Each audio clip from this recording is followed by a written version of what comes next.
Hello all, let's talk regarding larynx. Larynx is essentially an organ of respiration and phonation. It protects the lower respiratory passages and acts as a watchdog to prevent entry of any materials other than air. Now, larynx having 9 cartilages. Out of them, 3 are unpaired and 3 are paired. Unpaired cartilages include thyroid cartilage, cricoid cartilage, and epiglottis cartilage, while paired cartilages include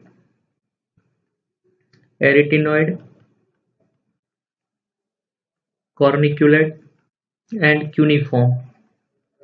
Out of all, epiglottis is highest one and the cricoid is lowest one.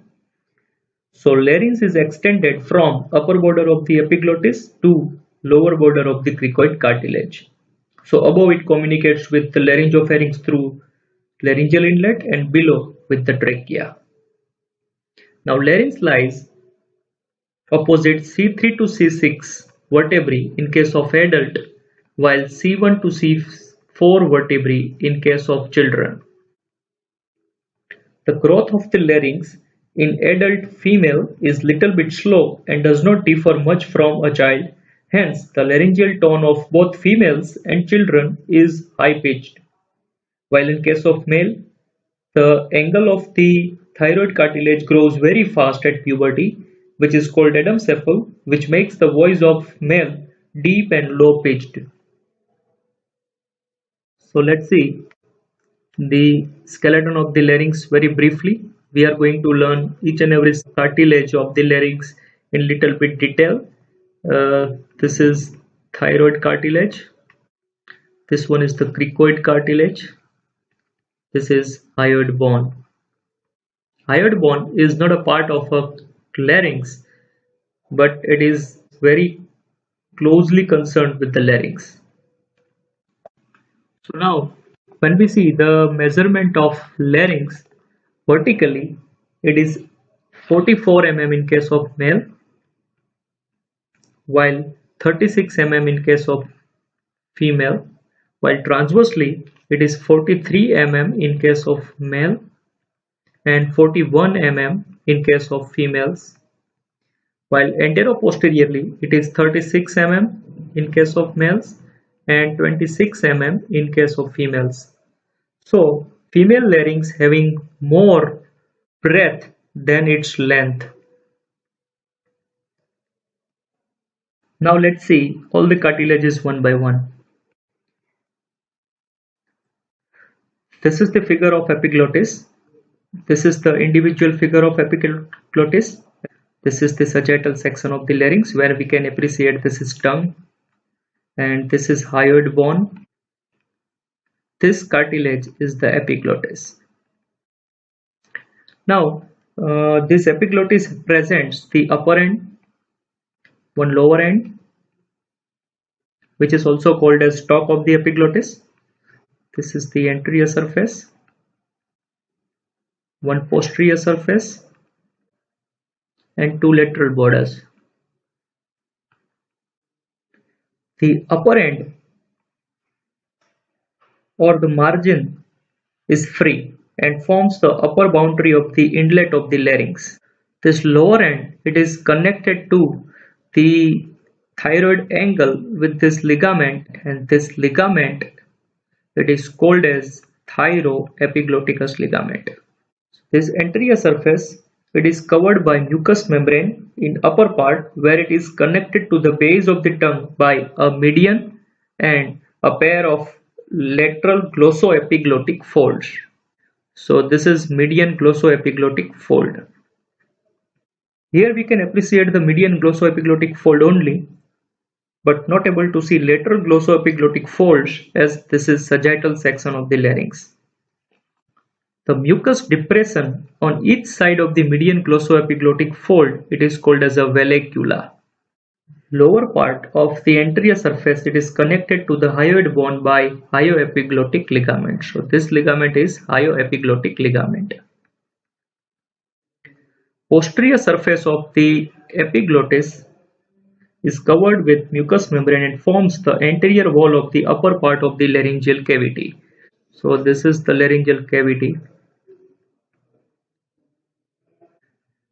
Now this whole of the anterior surface as well as the upper part of the posterior surface, it is lined by non-keratinized stratified squamous epithelium, while this lower part of the posterior surface, it is going to be lined by the respiratory epithelium, which is pseudostratified ciliated columnar epithelium.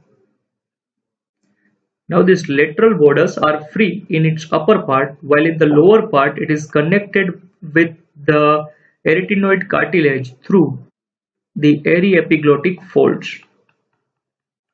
So these are the aryepiglottic folds. So area medial to the aryepiglottic fold is laryngeal inlet, while the area lateral to it, it is pyriform fossa. So on the both the side of the aryepiglottic fold, there will be the pyriform fossa, and area medial to the aryepiglottic fold, it is laryngeal inlet. Through these folds, epiglottic receives the attachment of the aryepiglotticus and thyroepiglotticus muscles. We will see them later on. When we see epiglottis as evolutionary view, it is rudimentary in case of men. In macrosomatic animals like rabbits, it is prolongated and extends behind the soft palate like this. That is called intranarial epiglottis, because here somewhere the nose is there, and this is intranarial epiglottis, which is helpful for olfaction and permit inhalation and deglutition to take place simultaneously. In these animals, the hyoepiglotticus ligament, it is converted into hyoepiglotticus muscles.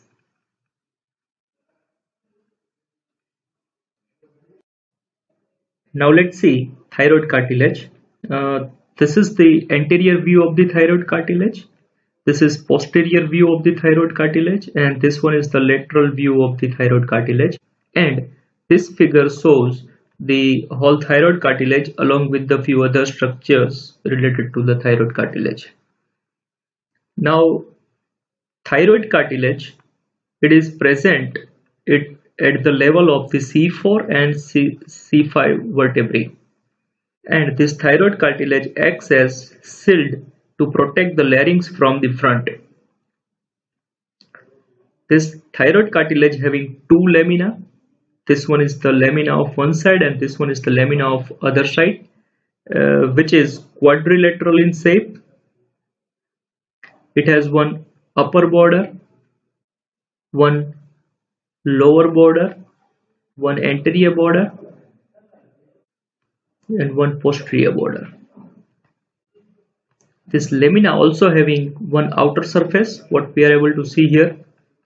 This is the outer surface because this is anterior view, and this is the inner surface because this is the posterior view. Now this upper border of the thyroid cartilage gives attachment to one membrane, and this membrane it is called as thyrohyoid membrane, which is going to attach to the upper part of the body as well as the greater cornea of the hyoid bone. Now this is the lower border of the lamina, and this lower border in the anterior part, it gives attachment of one fibrous band, and that is a conical in shape, and it is attached to the cricoid cartilage, and this fibrous band it is called as a conus elasticus. The rest of the inferior border, it provides insertion of one muscle that is called as cricothyroid muscle, which is present somewhere here.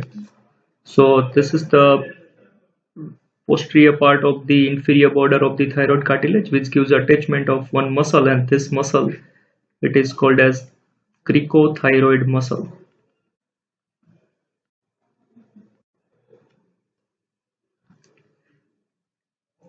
The anterior border of the both the sided lamina, they are fused to form the thyroid angle. and this thyroid angle, it is around 90° in case of male, and it is more prominent in case of adult male, and that is called as Adam's apple.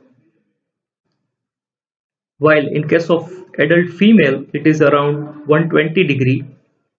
When we see the back of the thyroid angle, we can see attachment of few structures, and these structures are thyroepiglotticus ligament, which is extending from the epiglottis to the thyroid cartilage. Just below it, within the midline, there are two more ligaments, one on each side, and these ligaments are called as the vestibular ligament. And these vestibular ligaments are nothing but they are the lower free margin of the quadrate membrane, which we are going to discuss later on. And just below the vestibular ligaments, two more ligaments are there, one on each side, and these ligaments are called as the vocal ligaments. And these vocal ligaments, they are nothing but they are the upper free margin of the cricovocal membrane, which we are going to discuss later on. Just lateral to the vocal ligament, three more structures are there, and these structures, they are vocalis muscle. Just lateral to the vocalis muscle, we can find two more muscle, one on each side, and this muscle, it is called as thyroarytenoid muscle. And just lateral to the thyroarytenoid muscle, one more muscle is there, and this muscle, it is from the thyroid cartilage to the epiglottis and named as thyroepiglotticus muscle. So in this figure, we can appreciate two muscles out of these three, and this one is the vocalis muscle, which is extending from vocal process of the arytenoid cartilage to the thyroid angle inner surface, and the thyroepiglotticus muscle, which is extend from the thyroid angle to the epiglottis. This posterior border is free, and it is extend above and below as superior horn and inferior horn respectively.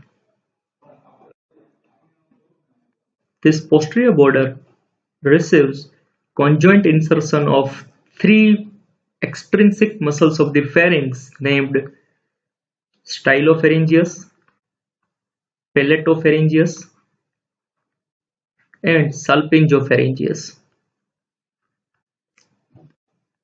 This superior horn of the thyroid cartilage, it is attached with the tip of the greater cornea of the hyoid bone with one ligament, and this ligament is called as lateral thyrohyoid ligament,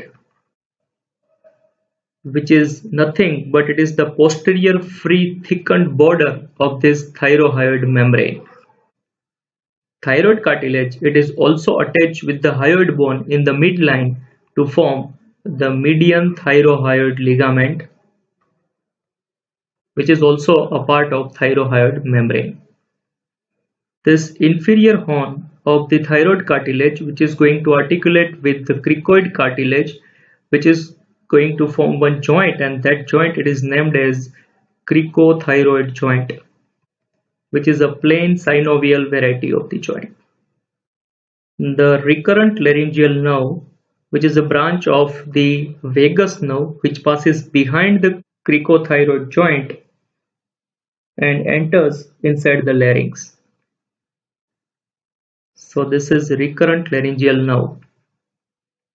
Now, the outer surface of the thyroid cartilage, it presents one oblique line, and this oblique line, it is passing downward and forward and gives attachment of three muscles: origin of thyrohyoid muscle, insertion of sternothyroid muscle, and origin of thyropharyngeus muscle of the pharynx, which is actually a part of inferior constrictor of pharynx.